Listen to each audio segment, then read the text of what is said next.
him. This is Josef Mengele's son, making his, what shall I say, first American television appearance. Not surprisingly, Rolf Mengele is not enthusiastic about talking about his father in public. What did he know about his father? Here is a picture taken in the Alps in the 40s.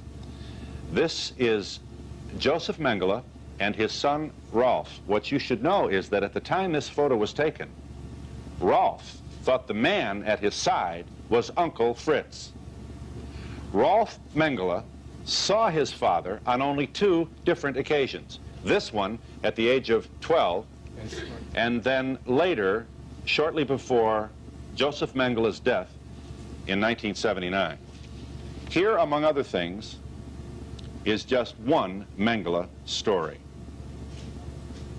from his service in the SS at Auschwitz.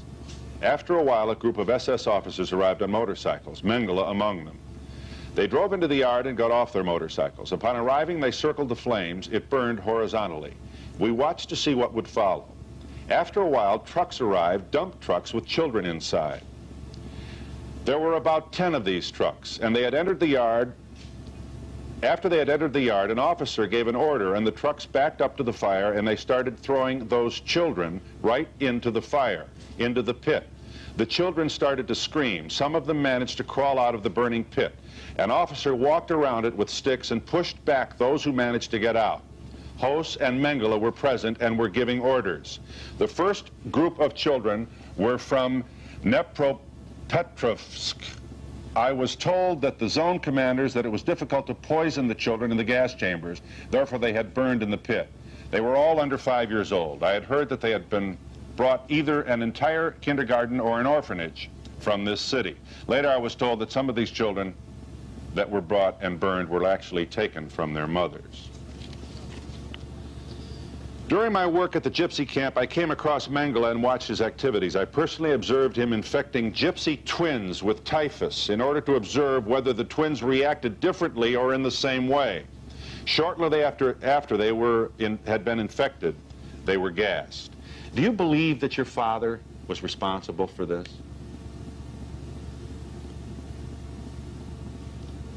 I have to agree that the witnesses are telling the truth, and you can imagine it is not very easy to believe it, but there is so much evidence, and so I really have to believe it. He didn't,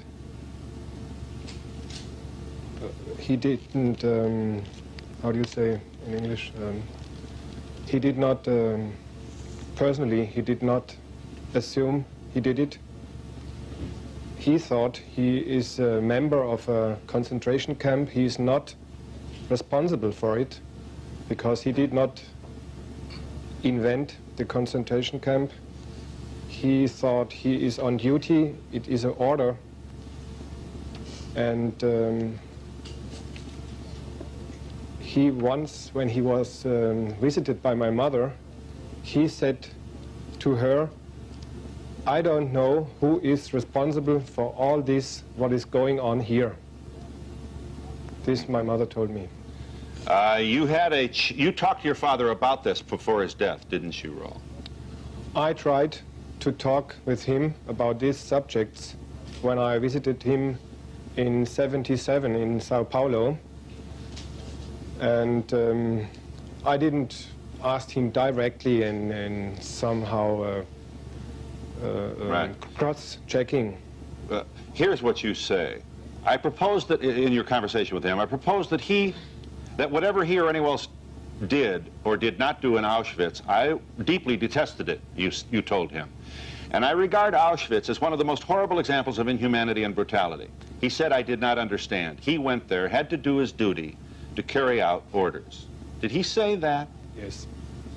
He said everybody had to do so in order to survive, the basic instinct of self-preservation. He said he wasn't able to think about it. From his point of view, he was not personally responsible for the incident at the camp. He said he didn't invent Auschwitz. It already existed. You are here with Gerald Posner, an attorney who is, you're considered, you have to be one of the, certainly one of the most, you have more scholarship on Mengele than perhaps anyone else alive. Your book is titled Mengele, The Complete Story. We should say that Rolf consented to appear with you on this program, and this doesn't make it a dishonorable exercise, but it obviously makes it a more absorbing, perhaps we'll get more information because of Rolf's presence, and I'm sure the publisher doesn't mind if we sell more books. Again, I don't want to be misunderstood, but this is obviously an arrangement whereby, is this Rolf's only appearance in America? It's the only appearance that I know of on American television. So he's obviously cooperated with you in the preparation of this book. He has made himself available to myself and about a dozen other researchers around the world in Germany and England, and provided us information in terms of what happened between his father. And I think it is a much more interesting story by hearing the son's perspective on what this criminal was like. Why didn't, if I say to you, why didn't you help? You had the entire world looking for your father, described as the most evil man in the world. And it was last year that we saw the grisly remains of your father's body unearthed, and television and still photographers swarmed around the skull. This was Josef Mengele, who drowned, we are told, after having suffered a stroke while swimming at a beach south of Sao Paulo. In Brazil. His final place of hiding while he was fleeing. Yes. He was especially nervous about the Israelis. The Israelis kidnapped Eichmann in Argentina. 1960. In Buenos Aires? Buenos Aires. In 1960. Yeah. He was living in Argentina at the time and took off. Yes. Eichmann first, me second. Would you, apparently you were not able to turn your father in, is that it? It was not possible for me, no. It was a big conflict for me, but after all it was my father and I can't betray him. But, you know, when I hear that, it was my father and I can't betray him, I could see somebody maybe saying, I'll be silent. My father's in South America, he's hiding, he's accused of these notorious war crimes. But nobody made Rolf Mengele affirmatively become part of the conspiracy that helped his father stay free. Rolf Mengele was part of that effort that kept Josef Mengele free. If it wasn't for the Mengele family, Josef Mengele would have been caught. He would have been in Israeli hands, and he probably would have been hung in the 1960s. It was only because the family made a concerted effort over the years to keep him free that it was successful. So I think he did more than just stay silent. He was also part of the conspiracy that helped him stay the #1 fugitive for 35 years. I can't agree, Mr. Posner, that I was a part of the conspiracy. I was born in this situation, to being in this family. I learned by my mother that my father has no guilt. He just was a doctor there in the camp, helped the people. Then he had to flew away. I was forced to answer letters of him, a man who sent me stamps from Argentina. I didn't anything. I tried many times to forget it, to repress it, but it was not possible for me. And I just wrote some letters. I answered some letters to him in a way of pity, in a way of just human. As you write letters to a prisoner which is in jail, and at the end I decided to see once this man in South America, what was not very easy for me to go there and not to be followed up by hunters. I decided it as a personal challenge to have the opportunity to have the evidence if this all is right, what he is alleged to be done or not. I did nothing. What you can say, I did not tell his hunters where he is. That you agree that you did not do that? Yes. So what you did was you committed an act of omission. And I would do it again like this. I would never betray my father. Never, and I have no one in the world can ask this to do me. But it's more than just an act of omission, I think. And the reason it is more than an act of omission is although You only met him for 2 weeks as an adult in Yes, Sao Paulo in yes. 1977. On your trip to Sao Paulo, 10 you days. did take money, though, from the family, which helped him survive for that period of time. And more than that, I think, and something that I have great difficulty understanding, although legally in Germany, you can't be prosecuted because it's not against the law to assist a criminal if he's a direct family member. We are Morally, protected by law in Germany, yes. but morally, when your father died in 1979, at that point, I don't understand why you didn't say to the victims and the survivors, those looking for Mengele, looking for a ghost, the hunt is over, he's dead, you're looking for somebody that has now passed away. Why then, when he was dead, you didn't come out this is and a announce point, it? but you have, I talked with these people who, at the end, helped him to be hidden in South America. They wrote me the letter, he is dead now. I went there once again in '79, took his diaries, took just the belongings of him, and they told me, please don't tell anybody he is dead now, because they want to ruin our life, they will run after us. So I was in the next conflict. They will run after us. Who? The people with whom he lived, or the Yes, family? yes, The people with whom he lived. Yes. See, what it comes The down to. Bostards and the Stammards in Sao Paulo. They said, please, one, we beg you, don't tell anybody. And so I was in the next conflict. I had liked that anybody knows it. He is dead now. It is not so easy just to tell to the people, to the press, he is dead. They will ask, give us evidence, give us proof. You have seen when he finally, his skull was found in Embu in Brazil, they don't believe. They just believe now, after all, why? Because they have the X-ray and they have some anthropologist studies, and now they agree. But there are still people they don't agree because it's not the ending they look for. One of the problems, I think, is, and Rolf Mengele is a perfect example of it, although he is to be commended to be the only member of the Mengele family that even cooperates with researchers, the rest won't even talk to him right now because he happens to be on shows like this. They've cut him off completely. On the other hand, he shows that the loyalty of the Mengele family has always been to Mengele first, and to those who assisted him in his fugitive life.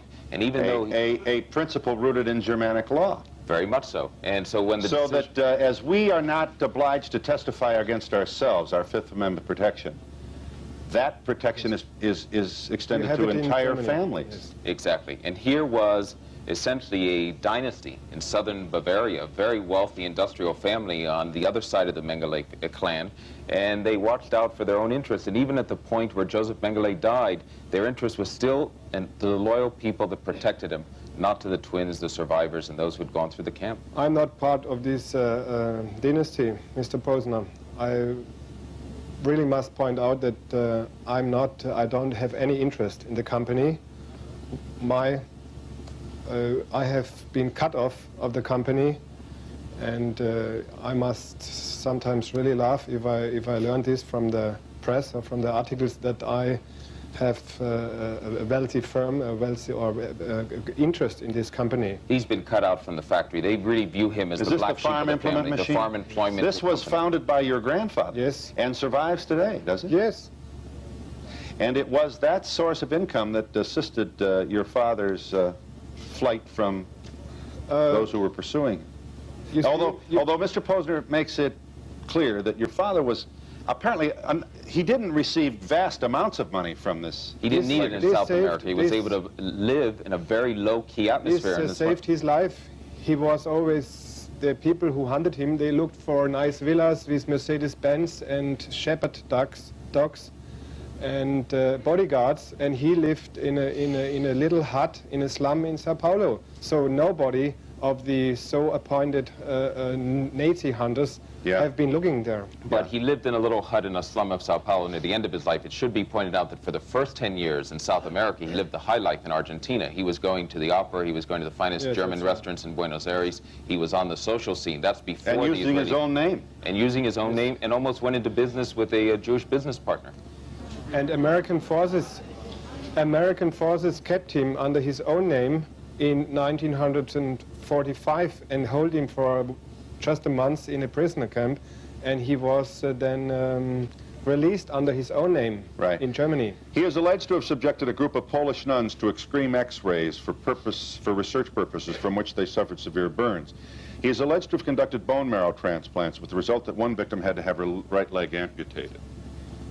from the knee because it got infected. She was spared the gas chamber only due to the proximity of the Red Army and impending evacuation of the camp. He is alleged to have operated on the sex organs of male prisoners, supposedly to castrate or sterilize them. He is said to have had a number of women prisoners taken to the Black Wall, quotes, between blocks 10 and 11 of the main camp and shot.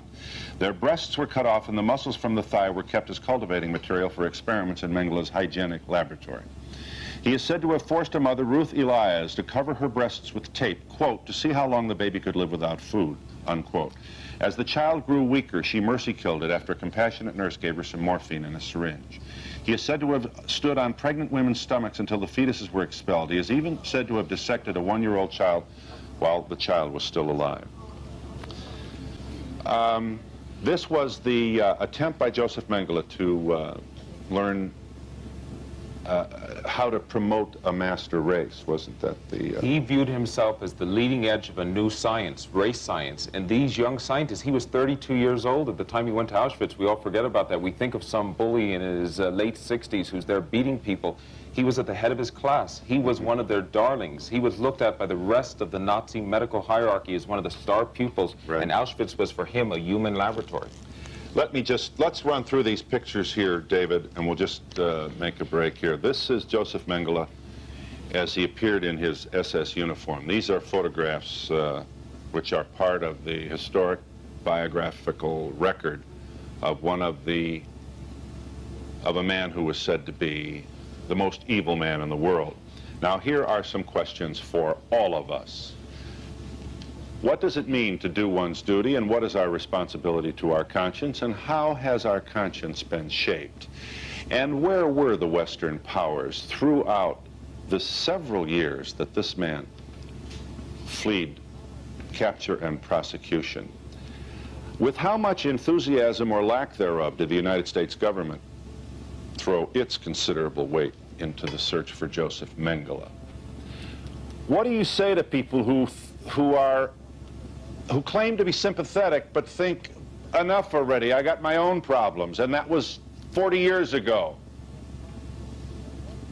And what about the atrocities against my people? And what are your responsibilities to this? And would you turn your father in?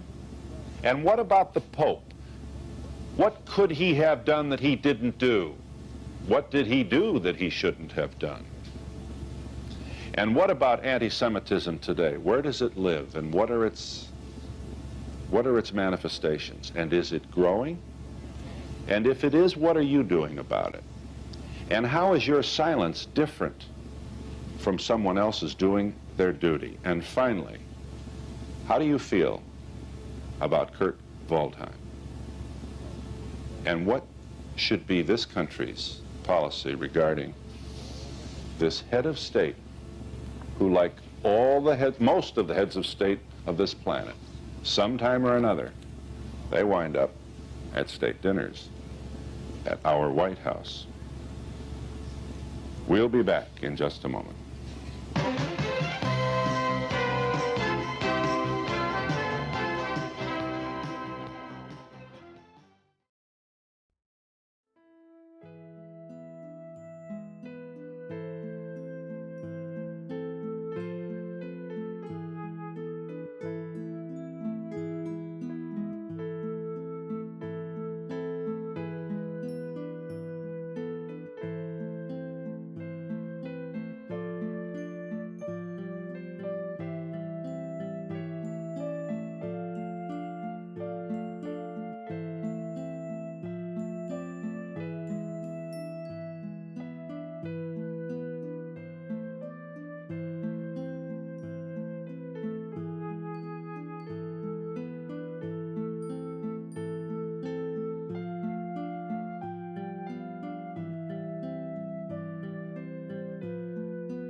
Solo sé que el tema surgió una vez, después de que un periódico afirmara nuevamente que había llevado a cabo experimentos inhumanos con pacientes o gente del campo. Cuando lo mencioné, estalló y gritó: «Yo no hice ningún experimento. Son todo mentiras. La gente se ofrecía voluntaria porque les dábamos más comidas y me dejaban sacarles muestras de sangre».